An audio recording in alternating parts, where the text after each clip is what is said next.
Hi hello ನಮಸ್ತೆ ಎಲ್ಲ ಹೇಗಿದ್ದೀರಾ.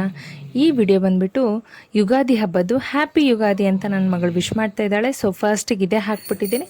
ಸೊ ಈ ವಿಶ್ವವಸು ನಾಮ ಸಂವತ್ಸರದ ವಿಡಿಯೋ ಬಂದುಬಿಟ್ಟು ಇದು ಅಂದರೆ ವಿಶ್ವವಸು ನಾಮ ಸಂವತ್ಸರದ ಮೊದಲನೇ ಹಬ್ಬ ಬಂದುಬಿಟ್ಟು ಈ ಯುಗಾದಿ ಅಂತ ಹೇಳಿ. ನಮಗೆಲ್ಲ ನ್ಯೂ ಇಯರ್ ಯುಗಾದಿನೇ ಎಲ್ಲರಿಗೂ ಗೊತ್ತಿರೋ ಪ್ರಕಾರ. ಸೊ ಈ ಯುಗಾದಿ ಒಳಗೆ ಏನಪ್ಪ ಅಂದರೆ ಬೇವು ಬೆಲ್ಲ ಸ್ಪೆಷಲು.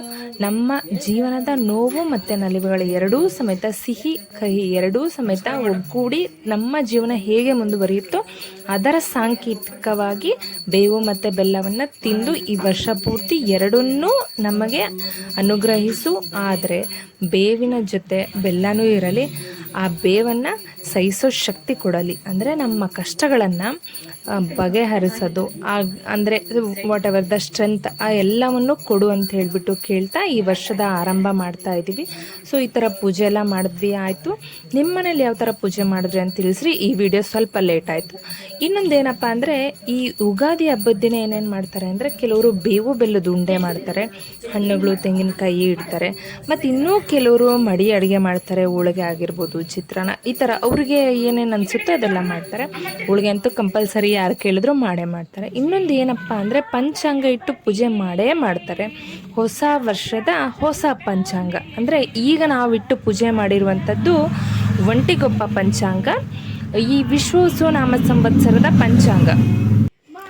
ಇನ್ನೊಂದು ವಿಷಯ ಏನಪ್ಪ ಅಂದರೆ ಪಂಚಾಂಗ ಶ್ರವಣ ಮಾಡಿದ್ರೆ ಭಾಳ ಒಳ್ಳೆಯದು ಅಂತಾರೆ.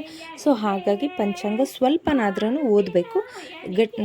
ಓದಿದ್ದು ಮನೆಯವರೆಲ್ಲ ಕೇಳಿಸ್ಕೊಳ್ಳಬಹುದು. ಎಲ್ಲರೂ ಓದೋಕ್ಕಾಗಿಲ್ಲ ಅಂದರೆ ಒಬ್ರು ಓದಿದ್ದನ್ನು ಕೇಳಿಸ್ಕೋಬೋದು. ಇನ್ನೊಂದು ಏನು ಅಂತ ಅಂದರೆ ಈಗ ಬೇವು ಬೆಲ್ಲ ಹೇಳಬೇಕಾದ್ರೆ ಮಂತ್ರ ಹೇಳ್ಕೋಬೇಕು. ಯಾವ ಮಂತ್ರ ಹೇಳಿದ್ವಿ ಅಂತ ನಾನು ನಿಮ್ಗೆ ಹೇಳ್ತಾ ಇದ್ದೀನಿ, ಯಾಕೆಂದರೆ ಆಲ್ರೆಡಿ ಮುಗಿದೋಗಿದೆ ಯುಗಾದಿ ಹಬ್ಬ. ಸೊ ಹಾಗಾಗಿ ನಾನು ಹೇಳಿದ್ದಂಥದ್ದು ಹೇಳ್ತೀನಿ.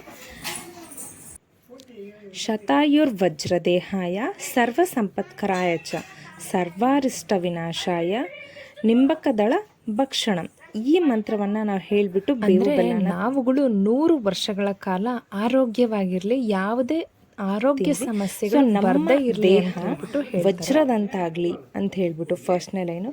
ಸೊ ಹೀಗೆ ನಮಗೆ ಬಂದಿರುವಂತಹ ಕಷ್ಟಗಳು ಎಲ್ಲದೂ ನಿವಾರಣೆ ಆಗಲಿ ಮತ್ತು ಸರ್ವ ಸಂಪತ್ತುಗಳು ಕೂಡ ನಮಗೆ ಬರಲಿ, ಈ ಎಲ್ಲದೂ ಒಳ್ಳೆಯದಾಗಲಿ ಅಂತ ಹೇಳ್ಬಿಟ್ಟು ಈ ಮಂತ್ರದ ತಾತ್ಪರ್ಯ ನನಗೆ ಗೊತ್ತಿರೋ ಪ್ರಕಾರ. ಏನಾದರೂ ತಪ್ಪಿದರೆ ದಯಮಾಡಿ ಸರಿ ಮಾಡ್ಕೊಳ್ಳಿ.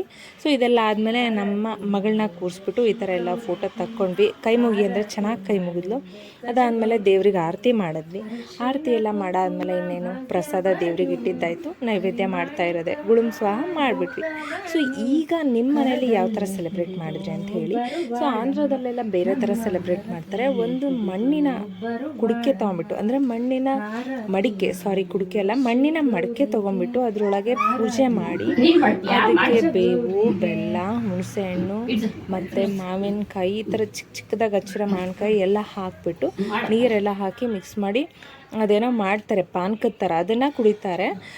ಇಲ್ಲಿ ಅದಿಲ್ಲ, ಪದ್ಧತಿ ಇಲ್ಲದೆ ಇರೋದ್ರಿಂದ ನಾವು ಬೇವು ಮತ್ತು ಬೆಲ್ಲನ ಅದ್ರ ಜೊತೆ ಕಡಲೆನ ಮಿಕ್ಸಿಗೆ ಹಾಕಿ ಎಲ್ಲ ಪುಡಿ ಮಾಡಿ ಒಂದು ಮಿಶ್ರಣ ಮಾಡಿ ನಮ್ಗೆ ಯಾವ ಥರ ಬೇಕೋ ಆ ಥರ ಅದನ್ನು ತುಪ್ಪ ಮತ್ತು ಹಾಲು ಹಾಕಿ ಕಲಿಸ್ಕೊಂಡು ಉಂಡೆ ತಿನ್ಬೋದು.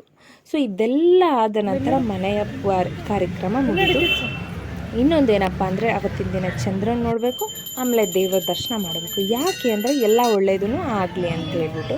ಸೊ ನಾವು ಹೋಗಿದ್ದಂತಹ ದೇವಸ್ಥಾನ ಬಂದುಬಿಟ್ಟು ದಾವಣಗೆರೆಯ ಆಂಜನೇಯ ಬಡಾವಣೆಯಲ್ಲಿರುವಂತಹ ಆಂಜನೇಯ ದೇವಸ್ಥಾನ. ಅಲ್ಲಿ ಸುಮಾರು ದೇವರುಗಳಿದೆ. ಸೊ ಒಂದು ದೇವಸ್ಥಾನಕ್ಕೆ ಹೋದರೆ ಎಲ್ಲ ದೇವ್ರನ್ನೂ ಭೇಟಿ ಮಾಡಿ ಹಾಯ್ ಅಂತ ಹೇಳಿ ಬರ್ಬೋದು. ಸೊ ಅಲ್ಲಿ ಎಲ್ಲ ನಮಸ್ಕಾರ ಮಾಡಿದ್ದಾಯಿತು, ದೇವರ ದರ್ಶನ ಪಡೆದಿದ್ದಾಯಿತು.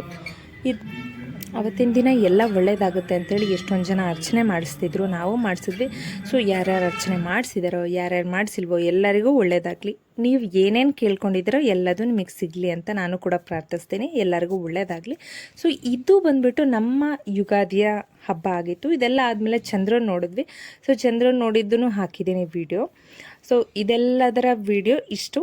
ಸೊ ಇನ್ನೊಂದು ಸಲ happy Ugadi but belated. Thank you. Thanks for watching.